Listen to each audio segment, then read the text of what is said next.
people believe resilience to be tenacity, an ability to bounce back.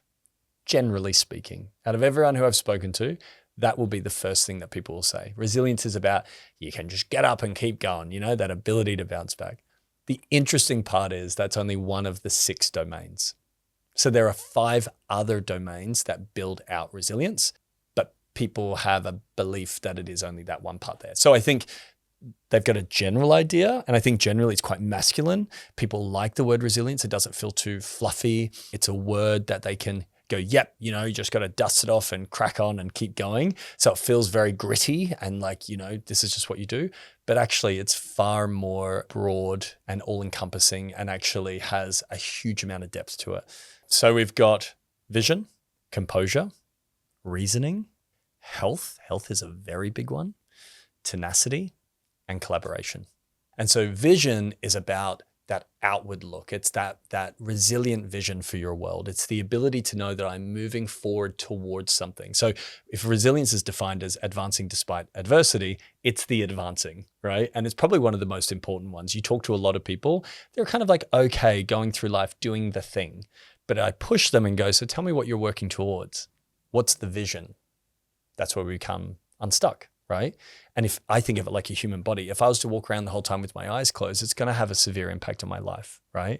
I'm not going to be able to kind of see where it is I'm going. But when I have that direct gaze and I know that space in which I'm going with the belief that can change, just like your eyesight can shift views, I'm okay with that, but I've got to have somewhere directing myself towards. Composure is around emotional regulation in its simplest form. I like that one. I deal with a lot of behavior. So therefore I see a lot of people who maybe haven't learned how to regulate. And that's okay, because guess how you learn how to regulate?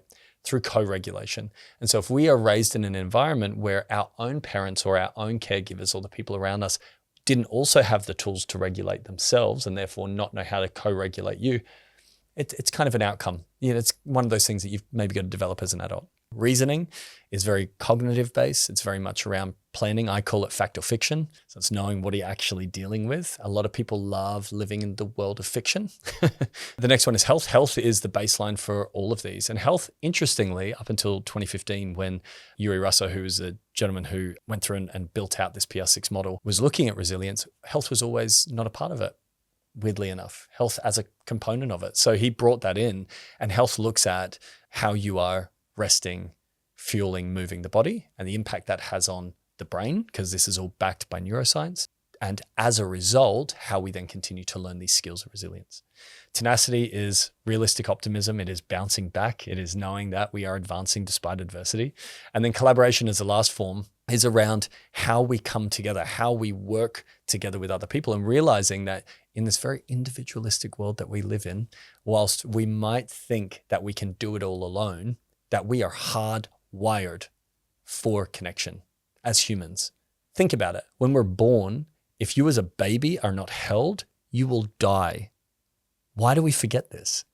As we grow older, as we build out all this technology and all these things around us that are meant to bring us closer together, and we become more disconnected from a physical point, we need that connection. So collaboration is all about co-regulation. It's about our ability to co-regulate with one another and to be able to bring each other back online. It's also about understanding support networks and who we have around us. So again, it's just back to the fact that we are hardwired for connection as humans. Remembering resilience is a verb. It is not a destination.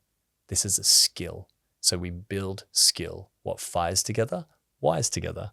What we don't fire together will unwire, right? So we must keep developing, living, breathing through these skills so that we can continue to prove and show to ourselves and remind our brain that we've got these skills in order to navigate really tough times.